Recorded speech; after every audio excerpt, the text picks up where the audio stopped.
ಶ್ರೀವಿದ್ಯಾ ಪಡೆದಿರುವಂಥವ್ರು ಹೇಗಿರಬೇಕು ಪ್ರತಿನಿತ್ಯ ಅಂತಂದರೆ, ಇಲ್ಲ ನಾವು ಹೊಟ್ಟೆ ಹಸಿದಿದೆ ಅಂದರೆ ಅಮ್ಮ ನಮ್ಮ ಹತ್ರ ಬರ್ತಾರೆ. ಶ್ರೀವಿದ್ಯೆ ನೀವು ಹುಡ್ಕೊಂಡು ಹೋಗೋದು ಬೇಕಾಗಿಲ್ಲ, ಶ್ರೀವಿದ್ಯೆ ನಿಮ್ಮನ್ನು ಹುಡ್ಕೊಂಡು ಬರುತ್ತೆ. ಇದಕ್ಕೆ ಜಾತಿ ಭೇದ ಥರ ಏನಾದರೂ ಇದೆಯಾ? ಎಲ್ಲರೂ ಈ ಒಂದು ಉಪದೇಶ ತಗೊಂಡು ಸಾಧನೆ ಮಾಡಬಹುದಾ? ಎಲ್ಲ ಒಂದು ಸಾಮೂಹಿಕವಾಗಿ ನೀವು ಕೊಡ್ತೀರಾ ಉಪದೇಶವನ್ನು, ಅಥವಾ ನಾನು ಎಷ್ಟೋ ಜನಕ್ಕೆ ಲಲಿತಾ ತ್ರಿಶತಿಯನ್ನು ಒಂದೇ ಒಂದು ದಕ್ಷಿಣೆ ಕೊಡಬೇಕಾಗುತ್ತೆ. ಏನು ಅಂತಂದರೆ, ಉಪದೇಶ ಕೊಡಬೇಕು ಅಂದಾಗ ಏನಾದರೂ ಚಾರ್ಜ್ ಮಾಡ್ತೀರಾ? ಅಂದರೆ ಹಣಕಾಸು ಏನಾದರೂ ಭಕ್ತಾದಿಗಳು ನೀಡಬೇಕಾಗುತ್ತಾ? ನಮಗೆ ತಡೆಗಳಿದ್ದಂತಹ ಕೆಲಸಗಳನ್ನೆಲ್ಲ ಸಾಕಷ್ಟು ಬೇಗ ನಮಗೆ ಕೆಲಸಗಳನ್ನು ಮಾಡಿಕೊಡೋ ರೀತಿಯಲ್ಲಿ ಸೊ ಆ ಒಂದು ಉಪದೇಶ ಕೂಡ ನೀವು ಕೊಡ್ತೀರಾ? ಅಂದರೆ ಲಲಿತಾ ಸಹಸ್ರನಾಮ ಖಡ್ಗಮಾಲ ಇರ್ಬೋದು, ಈ 16 ದಿನಗಳು ಮಾಡುವಂತಹ ಒಂದು ಸಿದ್ಧಿ ಬಹಳಷ್ಟು ಬೇಗ ಅವರವರ ಕ್ರಿಯೆಗಳಿಗೆ ಅನುಕೂಲವನ್ನು ಕೊಡುತ್ತೆ. ಈ ರೀತಿಯಾಗಿ ಪಾರಾಯಣ ಮಾಡ್ತಾ ಮಾಡ್ತಾ ಮಾಡ್ತಾ ಆ ಒಂದು ಸಂಕಲ್ಪ ಬಲವಿದ್ರೆ ಮಾತ್ರ ಇಲ್ಲಿ ಅಮ್ಮನವ್ರಿಗೂ ಬರೋಕ್ಕಾಗುತ್ತೆ. ಯಾರು ಬಂದ್ರೂ ಕೊಡ್ತೀರಾ?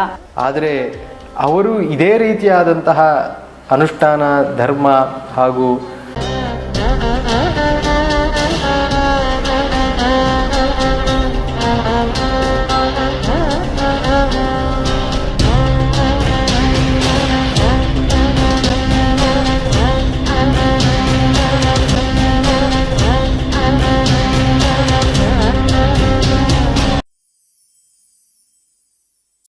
ಗುರುಗಳೇ, ನೀವು ಹೇಳಿದ್ರಿ ಇದು ಮಹಾ ರಹಸ್ಯವಾದ ವಿದ್ಯೆ ಅಂತ.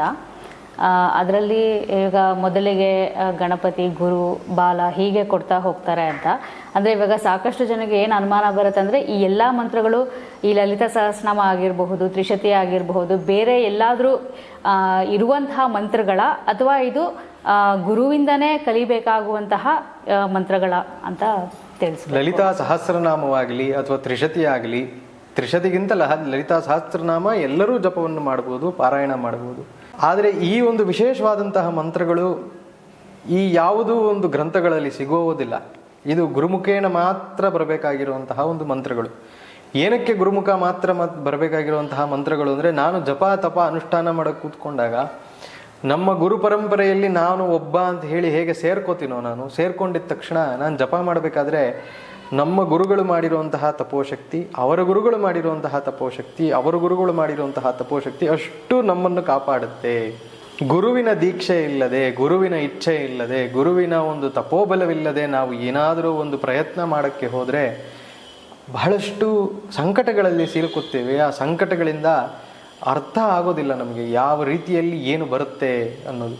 ಆದ್ದರಿಂದ ಗುರುಮುಖೇಣ ಬರುವಂಥದ್ದು ಬಹಳ ಮುಖ್ಯ.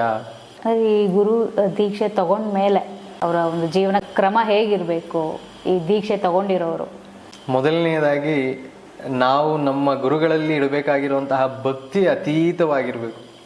ಶ್ರೀವಿದ್ಯೆಗೆ ಬೇಕಾಗಿರುವಂತಹ ಪ್ರೀ ರಿಕ್ವೆಸಿಟ್ ಅಂತ ಏನು ಹೇಳ್ತೀವೋ, ಆ ಪ್ರೀ ರಿಕ್ವೆಸಿಟ್ ಬಂದು ಗುರುವಿನ ಮೇಲೆ ಇರಬೇಕಾಗಿರುವಂತಹ ಅಪಾರವಾದಂತಹ ಭಕ್ತಿ. ಗುರುವಿನ ಮೇಲೆ ಅಪಾರವಾದಂತಹ ಭಕ್ತಿ ಇದ್ದರೆ ಅಮ್ಮನವರನ್ನು ನೋಡೋದಕ್ಕೆ ನಮಗೆ ಸಾಧ್ಯ ಆಗುತ್ತೆ. ತೇನ ವಿನಾ ತೃಣಮಪಿನ ಚಲತಿ ಅಂತ ಏನು ಹೇಳ್ತೀವೋ, ಗುರುವಿನ ಆಜ್ಞೆ ಅಂದರೆ ಅಮ್ಮನವರ ಆಜ್ಞೆ ಇಲ್ಲದೆ ನಮಗೇನು ನಡೆಯಲ್ಲ. ಒಂದು ಶ್ರೀವಿದ್ಯೆ ಆಗಲಿ, ಯಾವುದೇ ಅನುಷ್ಠಾನ ಆಗಲಿ, ಯಾವುದೇ ಮಂತ್ರ ಜಪ ತಪ ಅನುಷ್ಠಾನ ಮಾಡಬೇಕಾದ್ರೆ ಕೆಲವೊಂದು ನಿಯಾಮಕಗಳು ಅಂತ ಇರುತ್ತೆ. ಯಾಕೆ ಕೊಡ್ತಾರೆ ಈ ನಿಯಾಮಕಗಳು ನಮಗೆ, ಅಥವಾ ಈ ನಿಯಮಗಳನ್ನು ನಾವು ಯಾಕೆ ಪಾಲಿಸಬೇಕು ಅಥವಾ ಹೇಗಿರಬೇಕು ಅಂತಂದರೆ, ಬಹಳ ವಿಶ್ಲೇಷವಾಗಿ ತಗೊಳ್ತಾ ಹೋದರೆ ಶ್ರೀವಿದ್ಯಾ ಪಡೆದಿರುವಂಥವ್ರು ಹೇಗಿರಬೇಕು ಪ್ರತಿನಿತ್ಯ ಅಂತಂದರೆ, ಸ್ನಾನ ಮಾಡೋದಕ್ಕೊಂದು ಪ್ರತ್ಯೇಕವಾದಂತಹ ಒಂದು ಮಂತ್ರ ಇದೆ. ಏನು ಮಾಡ್ತಾ ಹೋಗ್ತೀವಿ ಇದರಲ್ಲೆಲ್ಲ ಅಂತಂದರೆ, ಆ ಒಂದು ಪ್ರತಿಯೊಂದು ಘಟ್ಟದಲ್ಲೂ ನಾವು ನಮ್ಮ ಪರಿಕರಣಗಳನ್ನು ಶುದ್ಧಿ ಮಾಡ್ತಾ ಹೋಗ್ತೀವಿ. ಸ್ನಾನ ಮಾಡಬೇಕಾದ್ರೆ ನಮ್ಮ ಏನು ಜಲವನ್ನು ತೊಗೊಂಡಿರ್ತೀವೋ ಆ ಜಲಶುದ್ಧಿ ಆಗಬೇಕು, ಪಾತ್ರ ಶುದ್ಧಿ ಆಗಬೇಕು. ಆ ಜಲವು ನಮ್ಮ ಮೇಲೆ ನಾವು ಸ್ನಾನ ಮಾಡ್ಕೊಳ್ಬೇಕಾದ್ರೆ ಕೆಲವೊಂದು ಮಂತ್ರಗಳನ್ನು ಹೇಳಿ ಸ್ನಾನ ಮಾಡಿಕೊಂಡಾಗ ಶಾರೀರಿಕವಾಗಿ ಜಲದಿಂದ ಈ ಶರೀರ ಶುದ್ಧಿ ಆಗುತ್ತೆ. ಈ ರೀತಿಯಲ್ಲಿ ತೇಜೋಭಿವೃದ್ಧಿಯೂ ಆಗುತ್ತೆ. ತದನಂತರ ನಿತ್ಯಾನ್ನೀಕ ಅಥವಾ ಶ್ರೀವಿದ್ಯಾ ನಿತ್ಯಾನ್ನೀಕದಲ್ಲೆಲ್ಲ ಯಾವ ರೀತಿ ನಾವು ಮಾಡ್ತಾ ಹೋಗ್ತೀವಿ ಅಂತಂದರೆ, ನಾವು ಏನು ಪ್ರತಿನಿತ್ಯ ಎದ್ದ ಮೇಲೆ ಹಲ್ಲು ಉಜ್ಜುತ್ತೀವೋ, ದಂತಾವಧಾನಂ ಅಂತ ಏನು ಹೇಳ್ತೀವೋ, ಅದಕ್ಕೊಂದು ಮಂತ್ರ ಇದೆ. ಆ ಮಂತ್ರವನ್ನು ಹೇಳ್ತಾ ಹೇಳ್ತಾ ಹೇಳ್ತಾ ಹೇಳ್ತಾ ನಾವು ಹಲ್ಲುಜ್ಜುತ್ತಾ ಇದ್ದಲ್ಲಿ ನಮ್ಮ ವಾಕ್ ಶುದ್ಧಿ ಆಗ್ತಾ ಹೋಗುತ್ತೆ. ವಾಕ್ ಶುದ್ಧಿಯೂ ಅಷ್ಟೇ ಮುಖ್ಯವಾಗುತ್ತೆ. ಅಶೌಚವಾದಂತಹ ಮಂತ್ರಗಳನ್ನು, ಅಶೌಚದಲ್ಲಿ ಮಂತ್ರಗಳನ್ನು ಹೇಳುವಂಥದ್ದು ಅಥವಾ ಅಶುಚಿಯಾದಂತಹ ಮಾತುಗಳನ್ನು ಮಾಡಿದ್ರೆ ಈ ಮಾತಿನಿಂದ ಮನಸ್ಸು, ಮನಸ್ಸಿನಿಂದ ಶರೀರ ಬಾಧೆಯನ್ನು ಪಡೆಯುತ್ತೆ. ಅದರಿಂದ ಅದನ್ನು ಮಾಡಬಾರ್ದು.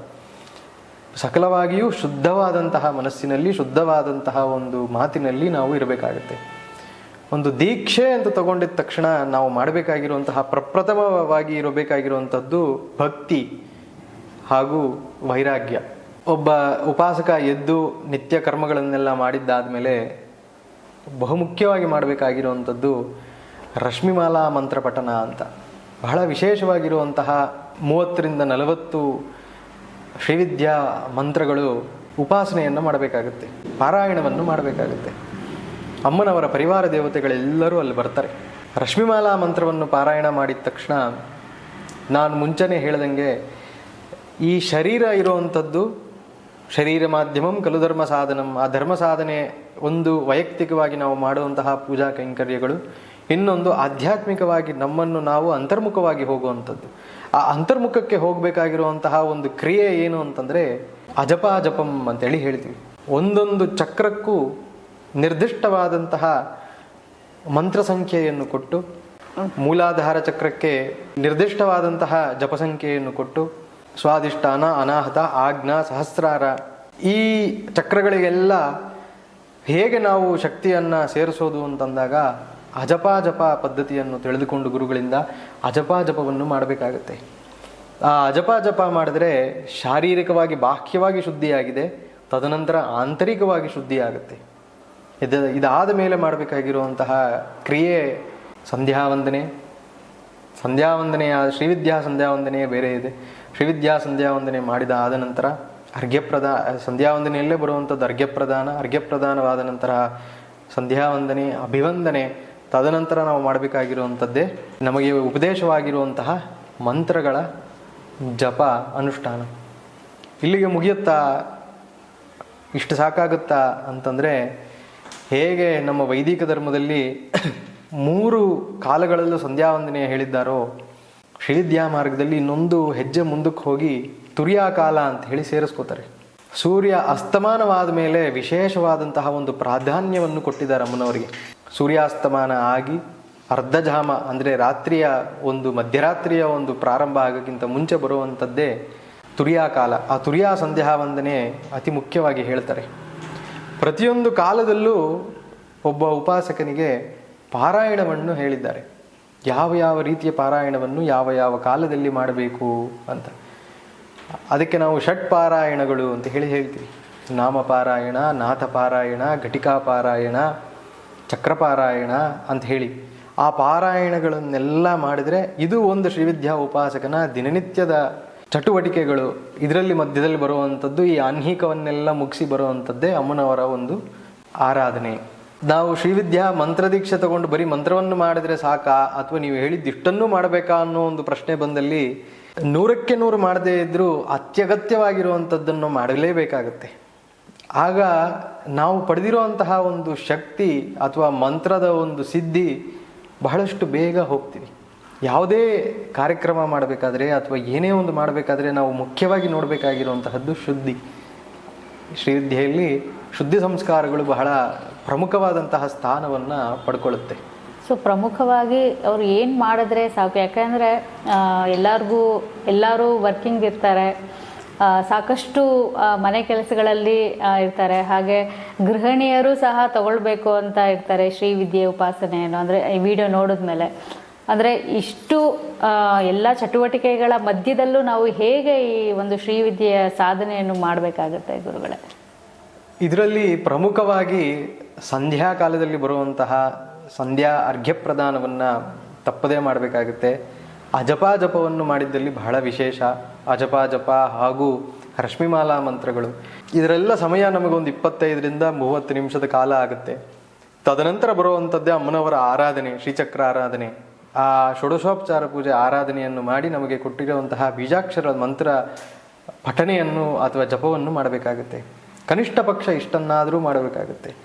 ಯಾವ ಕಾಲದಲ್ಲೂ ನಾವು ಅದನ್ನು ತಪ್ಪಿಸ್ಕೊಳ್ಳದೆ 4 ಕಾಲಗಳು ಮಾಡಬೇಕಾ ಅಂತಂದರೆ 4 ಕಾಲ ಇಲ್ಲದಿದ್ದಲ್ಲಿ ಪ್ರತಿಯೊಂದು ಸಮಯದ ಅವಕಾಶವನ್ನು ನೋಡಿಕೊಂಡು ಒಂದು ಕಾಲನಾದರೂ ನಾವು ಇದನ್ನು ನಿಷ್ಠೆಯಿಂದ ನಡೆಸ್ಕೊಂಡು ಹೋಗಬೇಕಾಗತ್ತೆ. ಅಂದರೆ ಶ್ರೀಚಕ್ರ ಪೂಜೆ ಮಾಡಲೇಬೇಕು ಅಂತ ಹೇಳ್ತಾ ಇದ್ದೀರಾ ಗುರುಗಳೇ? ಶ್ರೀಚಕ್ರಾರ್ಚನೆ ಮಾಡಲೇಬೇಕಾ ಅಂತಂದರೆ ಒಬ್ಬ ಉಪಾಸಕನಿಗೆ ಅಮ್ಮನವರ ಹತ್ತಿರದಲ್ಲಿ ಹೋಗುವಂತಹ ಒಂದೇ ಒಂದು ಕ್ರಿಯೆ ಅಂತರ್ಮುಖವಾಗಿ ನಡೆಯುವಂತಹ ಆರಾಧನೆ, ಎರಡನೆಯದು ಬಹಿರ್ಮುಖವಾಗಿ ನಡೆಯುವಂತಹ ಆರಾಧನೆ. ಈ ಎರಡನ್ನೂ ಯಾವುದೇ ಕಾಲಕ್ಕೂ ತಪ್ಪಿಸ್ಕೊಳ್ಳೇಬಾರ್ದು. ನಮ್ಮ ಗುರುಗಳು ಯಾವಾಗಲೂ ಒಂದು ಮಾತನ್ನು ಹೇಳೋರು, ಇವತ್ತು ನನಗೆ ಕೊನೆಯ ದಿನ ಅಂತ ಹೇಳಿ ನೀನು ಆರಾಧನೆ ಮಾಡಬೇಕು. ಪ್ರತಿನಿತ್ಯ ಮಾಡುವಂತಹ ಆರಾಧನೆಗೂ ಅಷ್ಟೇ ಪ್ರಾಮುಖ್ಯತೆಯನ್ನು ಕೊಡಬೇಕು. ನಾಳೆ ನನಗೆ ಇಲ್ಲ, ನಾಳೆ ನಾನು ಇಲ್ಲ ಅನ್ನೋ ಒಂದು ಯೋಚನೆಯಲ್ಲಿ ಮಾಡಿದಾಗ ಪ್ರತಿಯೊಂದು ದಿನ ಮಾಡುವಂತಹ ಆರಾಧನೆಯು ಅಷ್ಟೇ ಪ್ರಮುಖವಾಗಿ, ಅಷ್ಟೇ ಶಕ್ತಿ ಚೈತನ್ಯದಿಂದ ಮಾಡ್ತೀವಿ. ಆ ಒಂದು ಸಂಕಲ್ಪವನ್ನು ದೃಢವಾಗಿ ಇಟ್ಕೋಬೇಕು. ಶ್ರೀಚಕ್ರಾರ್ಚನೆ ಮಾಡಿದ್ರೆ ಮಾತ್ರ ಮಾನಸಿಕವಾಗಿ ನಾನು ತೃಪ್ತಿ ಆಗ್ತೀನಾ ಅಂತಂದರೆ ಎರಡು ರೀತಿಯಲ್ಲಿ ತಗೊಂಡು ಹೋಗ್ತಾರೆ ಇದನ್ನು. ಒಂದು ಬಹಿರ್ಮುಖವಾಗಿ ಮಾಡುವಂತಹ ಪೂಜೆ ಆರಾಧನೆ, ಇನ್ನೊಂದು ಅಂತರ್ಮುಖವಾಗಿ ಮಾಡುವಂತಹದ್ದು. ಕೆಲವೊಂದು ಗುರು ಪರಂಪರೆಗಳಲ್ಲಿ ಅಂತರ್ಮುಖವನ್ನು ಮಾತ್ರ ಪ್ರಧಾನವಾಗಿ ಇಟ್ಕೊಂಡು ಬಂದಿದ್ದಾರೆ. ಅವರಿಗೆ ಅಂತರ್ಮುಖ ಆರಾಧನೆಯೇ ಬರ್ತಾ ಹೋಗುತ್ತೆ. ಶಂಕರಾಚಾರ್ಯರು ಸಹ ಸಾಕಷ್ಟು ಜಾಗಗಳಲ್ಲಿ ಅಂತರ್ಮುಖ ಪೂಜಾ ಆರಾಧನೆಯನ್ನು ಉಲ್ಲೇಖ ಮಾಡ್ತಾರೆ. ಮಾನಸಿಕ ಪೂಜಾ ಪದ್ಧತಿಗಳನ್ನು ಕೊಟ್ಟಿದ್ದಾರೆ, ಮಾನಸಿಕ ಮಂತ್ರಗಳನ್ನು ಕೊಟ್ಟಿದ್ದಾರೆ. ಆ ಮಂತ್ರಗಳನ್ನು ಆರಾಧನೆ ಮಾಡ್ತಾ ಹೋದರೂ ಸಹ ಇದೇ ಫಲವನ್ನು ಪಡಿತೀವಿ. ಆದರೆ ಅದು ಸಹ ಗುರುಮುಖದಿಂದನೇ ಬರಬೇಕು. ನಾವು ಯಾವುದೇ ರೀತಿಯಾಗಿ ಇಂಥ ಇಂಟರ್ನೆಟ್ಟಲ್ಲಾಗಲಿ ಇಂಥ ಪುಸ್ತಕದಲ್ಲಿ ಹೀಗೆ ಬಂದಿದೆ ಹಾಗೆ ಬಂದಿದೆ ನಾನು ಅದನ್ನು ತಗೊಂಡು ಮಾಡ್ತೀನಿ ಇದಕ್ಕಿದೇ ಸಮಾನ ಅನ್ನೋದಕ್ಕೆ ನಮ್ಮ ಗುರುಗಳಿಗೆ ಏನು ಅನುಷ್ಠಾನವನ್ನು ಇಟ್ಕೊಂಡಿದ್ರೋ ನಾನು ಅದೇ ಅನುಷ್ಠಾನವನ್ನು ಇಟ್ಕೊಂಡ್ರೆ ಮಾತ್ರ ನಮ್ಮ ಗುರು ಪರಂಪರೆಯ ಒಂದು ಶಕ್ತಿ ಚೈತನ್ಯ ನನ್ನಲ್ಲಿ ಹರಿಸ್ತಾ ಬರುತ್ತೆ. ಆ ಒಂದು ಶಕ್ತಿ ಚೈತನ್ಯ ಹರ್ಕೊಂಡು ಬರುತ್ತೆ. ಇಲ್ಲ ಅಂತಂದರೆ ಅದಲ್ಲಿಗೆ ಬ್ರೇಕ್ ಆಗೋಗುತ್ತೆ. ಅಂದರೆ ಬರೀ ಜಪ ಮಾಡೋದ್ರಿಂದನೂ ದೇವಿಯ ಹತ್ರ ಆಗ್ಬೋದಾ ಈ ಶ್ರೀ ವಿದ್ಯಾ ಸಾಧನೆಯಲ್ಲಿ ಗುರುಗಳೇ? ಅಂದರೆ ಎಲ್ಲರೂ ಶ್ರೀಚಕ್ರ ಇಟ್ಕೊಂಡು ಅಷ್ಟು ಕಟ್ಟುನಿಟ್ಟಾಗಿ ಉಪಾಸನೆ ಮಾಡೋಕ್ಕಾಗದಿರೋರು ಬರೀ ಜಪದಲ್ಲೇ ದೇವಿಯ ಹತ್ರ ಆಗ್ಬೋದಾ? ಖಂಡಿತವಾಗ್ಲೂ ಆಗ್ಬೋದು. ಅಮ್ಮನವರ ಆರಾಧನೆ ನಾ ಆವಾಗ್ಲಿಂದ ಹೇಳ್ತಾ ಇದ್ದಂಗೆ ಅಂತರ್ಮುಖ ಸಮಾರಾಧ್ಯ ಬಹಿರ್ಮುಖ ಸುದುರ್ಲಭ. ಹೊರಗಡೆ ಬಹಳ ಕಷ್ಟ ಅಮ್ಮನವರನ್ನು ಪಡೆಯೋದು. ಅಂತರ್ಮುಖವಾಗಿ ಬಹಳಷ್ಟು ಸುಲಭವಾಗಿ ಸಿಗ್ತಾರಂತೆ ಅಮ್ಮನವರು. ಅಂದರೆ ಅದಕ್ಕೂ ಸಹ ಇಷ್ಟೇ ರೀತಿಯಾದಂತಹ ಒಂದು ಎಫರ್ಟ್ ಅಂತ ಏನು ಹೇಳ್ತೀವೋ ಆ ಎಫರ್ಟನ್ನು ಹಾಕಬೇಕಾಗುತ್ತೆ. ಅವರ ಗುರು ಪರಂಪರೆಯಲ್ಲಿ ಯಾವ ರೀತಿಯಲ್ಲಿ ಹೇಳಿದ್ದಾರೋ ಅಂತರ್ಮುಖ ಪೂಜೆಯನ್ನು ಅದೇ ರೀತಿಯಲ್ಲಿ ಅಂತರ್ಮುಖ ಪೂಜೆಯನ್ನು ಮಾಡ್ತಾ ಮಾಡ್ತಾ ಮಾಡ್ತಾ ಮಾಡ್ತಾ ಅಮ್ಮನವರ ಸಾಕ್ಷಾತ್ಕಾರ ಅಂದರೆ ಆತ್ಮ ಸಾಕ್ಷಾತ್ಕಾರ ಆಗೋದು ಖಚಿತ. ಇನ್ನೊಂದು ಬಹಳ ಶಕ್ತಿಯುತವಾದಂತಹ ಒಂದು ಕ್ರಿಯೆ ನಾವು ಇಲ್ಲಿ ಬರೋರು ಎಲ್ಲರಿಗೂ ಒಂದು ಏನು ಹೇಳ್ತೀವಿ ಅಂತಂದರೆ, ಅಮ್ಮನವರಿಗೆ ಷೋಡಶಿ ಅಂತ ಒಂದು ವಿಶೇಷವಾದಂತಹ ಹೆಸರು. ಷೋಡಶಿ ಶಂಕರಾರ್ಧಾಂಗಿ ಅಂತ ಹೇಳಿ ಹೇಳ್ತಾರೆ. ಯಾವುದೇ ರೀತಿಯಾದಂತಹ ಸಂಕಲ್ಪವನ್ನು ಸಿದ್ಧಿ ಮಾಡ್ಕೋಬೇಕು ಅಂತಂದರೆ ಚಂದ್ರನ ಶಕ್ತಿಯೂ ಇರಬೇಕು, ಚಂದ್ರಬಲ ಇರಬೇಕು, ತಾರಾಬಲ ಇರಬೇಕು, ಗುರುಬಲ ಇರಬೇಕು ಅಂತ ಹೇಳಿ ಹೇಳ್ತೀವಿ. ಆ ಚಂದ್ರನ ಬಲ, ಗುರುಬಲ, ತಾರಾಬಲ ಇರಬೇಕು ಅಂತಂದರೆ ಅಮ್ಮನವರಿಗೆ ಹುಣ್ಣಿಮೆಯಿಂದ ಅಮಾವಾಸ್ಯೆಯವರೆಗೂ 16 ದಿನಗಳು 16 ದೀಪವನ್ನು ಹಚ್ಚಿ ಲಲಿತಾ ತ್ರಿಶತಿ ಅಥವಾ ಲಲಿತಾ ಸಹಸ್ರನಾಮ ಅಥವಾ ಖಡ್ಗಮಾಲ ಪಾರಾಯಣ ಮಾಡೋದು. ಈ ರೀತಿಯಾಗಿ ಪಾರಾಯಣ ಮಾಡ್ತಾ ಮಾಡ್ತಾ ಮಾಡ್ತಾ ಆ 16 ದಿನಗಳಲ್ಲಿ ಅವರವರ ಸಂಕಲ್ಪ ಅವರವರಿಗೆ ಇಚ್ಛಿಸುತ್ತೆ.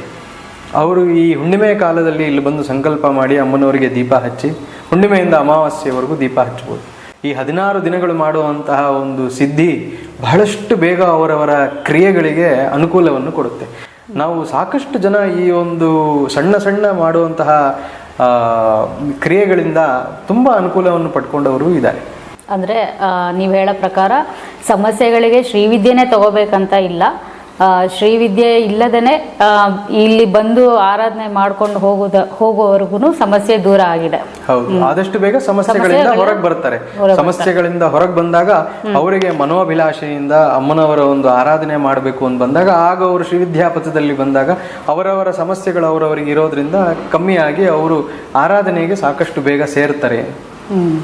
ಈಗ ನೀವು ತ್ರಿಶತಿ ಪಾರಾಯಣ, ಲಲಿತ ಸಹಸ್ರನಾಮ, ಖಡ್ಗಮಾಲ ಅಂತ ಎಲ್ಲ ಹೇಳಿದ್ರಿ. ಅದನ್ನು ಪಾರಾಯಣ ಮಾಡೋದ್ರಿಂದನೂ ಅವರವರ ಸಮಸ್ಯೆಗಳಲ್ಲಿ ಹಾಗೆ ಅವರ ಒಂದು ಮೋಕ್ಷವನ್ನು ಪಡಿಬೋದು ಅಂತ ಹೇಳಿದ್ರಿ. ಸೊ ಆ ಒಂದು ಉಪದೇಶ ಕೂಡ ನೀವು ಕೊಡ್ತೀರಾ? ಅಂದರೆ ಲಲಿತ ಸಹಸ್ರನಾಮ, ಖಡ್ಗಮಾಲ ಇರ್ಬೋದು, ತ್ರಿಶತಿಯ ಒಂದು ಉಪದೇಶ ಕೂಡ ಭಕ್ತಾದಿಗಳಿಗೆ ಕೇಳೋರಿಗೆ ಕೊಡ್ತೀರಾ ಅಂತ? ಹೌದು. ಲಲಿತಾ ಸಹಸ್ರನಾಮ ವಶಿನ್ಯಾದಿ ವಾಗ್ದೇವತೆಗಳು ಅತಿ ವಿಶೇಷವಾಗಿ ಅಮ್ಮನವರನ್ನು ಸ್ತುತಿ ಮಾಡ್ತಾರೆ. ಅದೇ ರೀತಿ ನಾವು ಆ ಒಂದು ಸಹಸ್ರನಾಮವನ್ನು ಪಾರಾಯಣ ಮಾಡ್ತಾ ಮಾಡ್ತಾ ಮಾಡ್ತಾ ನಮ್ಮಲ್ಲೇ ಒಂದು ಪರಿವರ್ತನೆಯನ್ನು ನಮಗೆ ಕೊಡುತ್ತೆ. ಆ ಮಂತ್ರಗಳು ನಮಗೆ ತಿಳಿಯದೇ ಇರುವಂತಹ ಪರಿವರ್ತನೆಗಳನ್ನು ಕೊಡುತ್ತೆ. ಅದು ಮಾಡ್ತಾ ಮಾಡ್ತಾ ನಮ್ಮಲ್ಲಿ ವರ್ಚಸ್ಸು ಅಭಿವೃದ್ಧಿ ಆಗ್ತಾ ಹೋಗುತ್ತೆ. ಆ ವರ್ಚಸ್ಸು ಅಭಿವೃದ್ಧಿ ಆಗ್ತಾ ಆಗ್ತಾ ನಾವು ಎಲ್ಲೇ ಹೋದರೂ ನಮಗೆ ತಡೆಗಳಿದ್ದಂತಹ ಕೆಲಸಗಳನ್ನೆಲ್ಲ ಸಾಕಷ್ಟು ಬೇಗ ನಮಗೆ ಕೆಲಸಗಳನ್ನು ಮಾಡಿಕೊಡೋ ರೀತಿಯಲ್ಲಿ ಆ ಒಂದು ಮಂತ್ರಗಳನ್ನು ನಮಗೆ ಅನುಕೂಲವಾಗಿ ಬಂದು ಸೇರುತ್ತೆ. ಆದರೆ ಯಾವುದೇ ರೀತಿಯಾದಂತಹ ಪ್ರಯೋಗಗಳನ್ನು ಮಾಡಬಾರ್ದು. ಏನೇ ಇದ್ದರೂ ಭಕ್ತಿಯಿಂದ ನಮ್ಮ ಸಮಸ್ಯೆಯನ್ನು ಅಮ್ಮನವರ ಮುಂದೆ ನಿವೇದನೆ ಮಾಡಿ, ಆ ಸಮಸ್ಯೆ ನಿವೇದನೆ ಆಗಿರೋದಕ್ಕೆ ನಮಗೆ ಉಪಶಮನವನ್ನು ಮಾಡಿ ನಮ್ಮ ಅನುಕೂಲವನ್ನು ಮಾಡಿಕೊಡು ಅಂತೇಳಿ ಪ್ರಾರ್ಥನೆ ಮಾಡಿದ್ರೆ ಈ ಒಂದು ಕಾರ್ಯಕ್ರಮಗಳಲ್ಲಿ ಅಥವಾ ಈ ಒಂದು ವಿಶೇಷವಾದಂತಹ ಕೈಂಕರ್ಯಗಳಲ್ಲಿ ಪಾಲ್ಗೊಂಡ್ರೆ ಅತಿ ಶೀಘ್ರದಲ್ಲಿ ಇವರು ಇರುವಂತಹ ಲೌಕಿಕ ಸಮಸ್ಯೆಗಳಿಂದ ಎಲ್ಲ ಹೊರಗೆ ಬಂದೇ ಬರ್ತಾರೆ. ಅದರಿಂದ ನಾವು ಅವರಿಗೆ ಬೇಕಾದಲ್ಲಿ ಇಂತಹ ಮಂತ್ರ ಅಥವಾ ಇಂತಹ ಒಂದು ಸಹಸ್ರನಾಮ ಆಗಲಿ ಅಥವಾ ಖಡ್ಗಮಾಲ ಆಗಲಿ ಅಥವಾ ಅವರಿಗೆ ಬೇಕಾಗಿರುವಂತಹ ವಿಶೇಷವಾಗಿರುವಂತಹ ತ್ರಿಶತಿಯನ್ನು ಸಹ ಪಾರಾಯಣದ ಒಂದು ಮೂಲಕವಾಗಿ ಅವರಿಗೆ ಉಪದೇಶವನ್ನು ಕೊಡಬಹುದು. ಅಂದರೆ ಇವಾಗ ನೀವು ಈ ಉಪದೇಶ ಎಲ್ಲ ಕೊಡಬೇಕು ಅಂದಾಗ ಶ್ರೀವಿದ್ಯೆ ಉಪದೇಶ ಇರ್ಬೋದು, ಖಡ್ಗಮಾಲ ಇಲ್ವಾ ಲಲಿತಾ ಸಹಸ್ರನಾಮ ಅಥವಾ ತ್ರಿಶತಿ ಉಪದೇಶ ಕೊಡಬೇಕು ಅಂದಾಗ ಏನಾದರೂ ಚಾರ್ಜ್ ಮಾಡ್ತೀರಾ? ಅಂದರೆ ಹಣಕಾಸು ಏನಾದರೂ ಭಕ್ತಾದಿಗಳು ನೀಡಬೇಕಾಗತ್ತಾ? ನಮ್ಮ ಕುರು ಪರಂಪರೆಯಲ್ಲಾಗಲಿ ಅಥವಾ ನಮ್ಮ ಹತ್ರ ಆಗಲಿ ಬರಬೇಕಾದವರು ಒಂದೇ ಒಂದು ದಕ್ಷಿಣೆ ಕೊಡಬೇಕಾಗತ್ತೆ. ಏನು ಅಂತಂದರೆ, ಯಾರು ಯಾವ ಮಂತ್ರವನ್ನು ಪಡಿತಾರೋ ಆ ಮಂತ್ರವನ್ನು ಸತತವಾಗಿ ಮಾಡಬೇಕಾಗತ್ತೆ. ಅದೇ ಅವರು ಕೊಡಬೇಕಾಗಿರುವಂತಹ ಗುರುದಕ್ಷಿಣೆ. ಲೌಕಿಕವಾಗಿ ಹಣಕಾಸಿನ ಸಂಬಂಧಪಟ್ಟಂಗೆ ಅವರವರ ಇಚ್ಛಾನುಸಾರ ಗುರುದಕ್ಷಿಣೆ ಅಂತ ಹೇಳಿ ಅವರು ಮಾಡ್ಬೋದೇ ಹೊರತು ನಿರ್ದಿಷ್ಟವಾಗಿ ಈ ಮಂತ್ರಕ್ಕೆ ಇಷ್ಟು, ಈ ಮಂತ್ರಕ್ಕೆ ಹೀಗೆ ಅನ್ನೋವಂತಹ ಒಂದು ವ್ಯವಸ್ಥೆ ನಮ್ಮದಿಲ್ಲ. ನಮ್ಮ ಗುರು ಪರಂಪರೆಯಲ್ಲಿ ಅಂತಹ ಒಂದು ತತ್ವ ಯಾವುದೇ ರೀತಿಯಲ್ಲಿ ನಾವು ಅಳವಡಿಸ್ಕೊಂಡಿಲ್ಲ. ಅವರ ಶಕ್ತಿ ಪ್ರತಿನಿತ್ಯ ಅಮ್ಮನವರ ಆರಾಧನೆ ಆಗಿರಬೇಕು. ನಾನು ಎಷ್ಟೋ ಜನಕ್ಕೆ ಲಲಿತಾ ತ್ರಿಶತಿಯನ್ನು ಕ್ಲಾಸ್ ಮಾಡಿದಾಗ ಹೇಳ್ಕೊಟ್ಟಿದ್ದೀನಿ. ಲಲಿತಾ ತ್ರಿಶತಿ ಕ್ಲಾಸಿನ ಕೊನೆಯಲ್ಲಿ ಅವ್ರಿಗೆಲ್ಲ ಹೇಳ್ತಾ ಇದ್ದಿದ್ದು ಒಂದೇ ಒಂದು ಸಮಾಚಾರ ಏನು ಅಂದರೆ, ನೀವೆಲ್ಲ ಕಲ್ತಿದ್ದಕ್ಕೆ ನನಗೆ ಕೊಡಬೇಕಾಗಿರುವಂತಹ ಗುರುದಕ್ಷಿಣೆ ಲಲಿತಾ ತ್ರಿಶತಿ ಪ್ರತಿಯೊಂದು ದಿನ ಪ್ರತಿಯೊಂದು ಸರಿ ಮಾಡಲೇಬೇಕು. ಅದು ಅವರ ಒಂದು ಮನೋಸ್ಥಿತಿ ಸಾಕಷ್ಟು ಬೇಗ ಮುಂದಕ್ಕೆ ತಗೊಂಡು ಹೋಗುತ್ತೆ. ಇದರ ಮೇಲೆ ಅವರಿಗೆ ಇಚ್ಛಾನುಸಾರ ಅವ್ರು ಏನು ಅಮ್ಮನವ್ರಿಗೆ ಮಾಡಬೇಕು ಅಂತಿರುತ್ತೋ ಅವರು ಅದನ್ನು ಮಾಡಬಹುದು. ಬಹಳ ಚೆನ್ನಾಗಿ ವಿವರಿಸಿದ್ದೀರಾ ಗುರುಗಳೇ. ಇವಾಗ ಯಾವುದೇ ಒಂದು ಉಪದೇಶ ಇರಬಹುದು, ಇವಾಗ ಶ್ರೀವಿದ್ಯೆ ಉಪದೇಶ ಇರ್ಬೋದು, ಲಲಿತಾ ಸಹಸ್ರನಾಮ ಯಾವುದೇ ಒಂದು ಪಾರಾಯಣದ ಒಂದು ಉಪದೇಶ ಇರಬಹುದು, ಎಲ್ಲ ಒಂದು ಸಾಮೂಹಿಕವಾಗಿ ನೀವು ಕೊಡ್ತೀರಾ ಉಪದೇಶವನ್ನು ಅಥವಾ ಅವರು ಒಬ್ಬೊಬ್ಬರಾಗಿ ಇಂಡಿವಿಜುವಲ್ ಆಗಿ ಬಂದು ಉಪದೇಶವನ್ನು ತಗೊಳ್ಳುವಂಥದ್ದು? ವೈಯಕ್ತಿಕವಾಗಿ ಅವರವರ ಇಚ್ಛಾನುಸಾರೇಣ ಅವರು ಪ್ರತಿಯೊಬ್ಬ ಮನುಷ್ಯನಿಗೂ ಪ್ರತಿಯೊಬ್ಬ ಆಸ್ತಿಕನಿಗೂ ಒಂದು ಕನೆಕ್ಷನ್ ಅಂತ ಇರುತ್ತೆ. ಆ ಕನೆಕ್ಷನ್ ಬಂದು ಅವರು ಬೆಳೆಸ್ಕೋಬೇಕಾಗಿರುವಂತಹದ್ದು. ಗುಂಪಿನಲ್ಲಿ ಬಂದು ತಗೊಂಡು ಹೋಗುವಂತಹ ಒಂದು ಮಂತ್ರ ತತ್ವ ಶ್ರೀವಿದ್ಯೆಗೆ ಸಂಬಂಧಪಟ್ಟಿರುವಂಥದ್ದು ಅಲ್ಲ. ಯಾವುದೇ ರೀತಿಯಾದಂತಹ ಪಾರಾಯಣ, ಲಲಿತಾ ಸಹಸ್ರನಾಮ, ತ್ರಿಶತಿ ಇವೆಲ್ಲ ಒಂದು ಗುಂಪಿನಲ್ಲಿ ಪಾರಾಯಣ ಮಾಡಬಹುದೇ ಹೊರತು ದೀಕ್ಷೆ ಅಂತ ಬಂದಾಗ ಯಾರು ಗುರುವಿನ ಹತ್ತಿರ ಇರ್ತಾರೋ ಅವರಿಗೆ ಇದು ಸಾಕಷ್ಟು ಬೇಗ ಬರುವಂಥದ್ದು. ಸೊ ಆದ್ದರಿಂದ ಎಷ್ಟು ಅನುಕೂಲವಿದ್ದಷ್ಟು ಅವರು ಪ್ರತ್ಯೇಕವಾಗಿ ಬಂದು ತಗೊಂಡು ಹೋಗ್ತಾರೋ ಅಥವಾ ಪ್ರತ್ಯೇಕವಾಗಿ ಭೇಟಿ ಮಾಡಿ ಇದನ್ನು ಸ್ವೀಕಾರ ಮಾಡ್ತಾರೋ ಆದಷ್ಟು ಬೇಗ ಅವರಿಗೆ ಇದು ಅನುಕೂಲ ಆಗುತ್ತೆ ಅಂತ.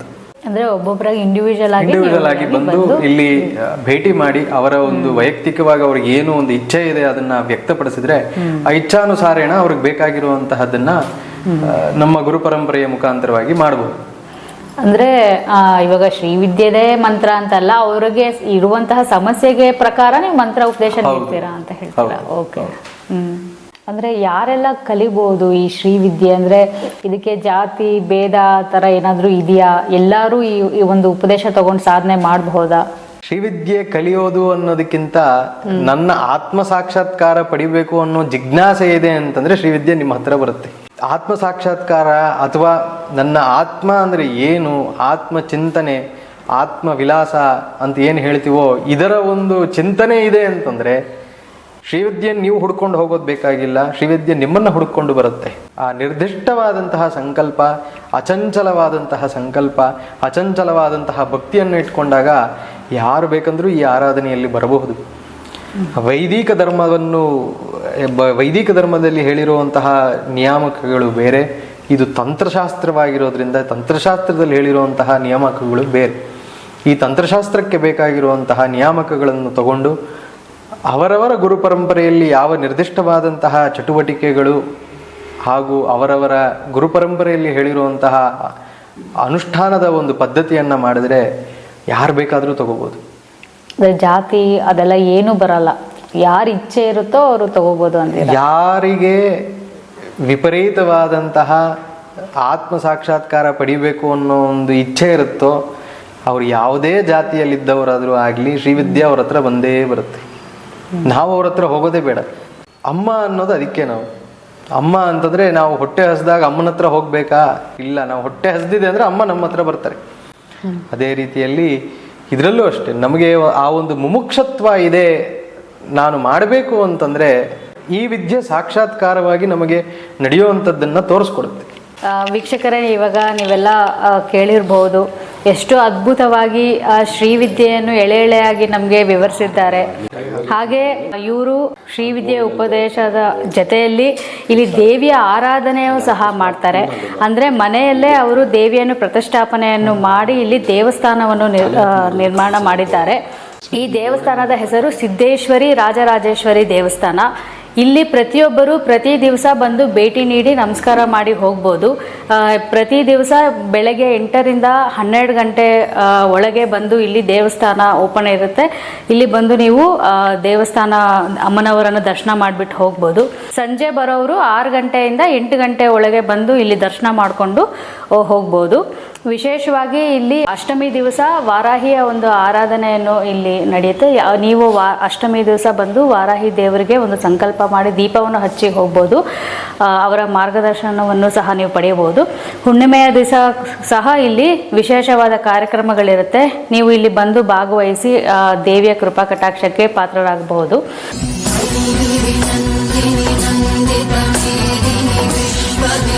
ವಿಶ್ವವಿನೋದಿನಿ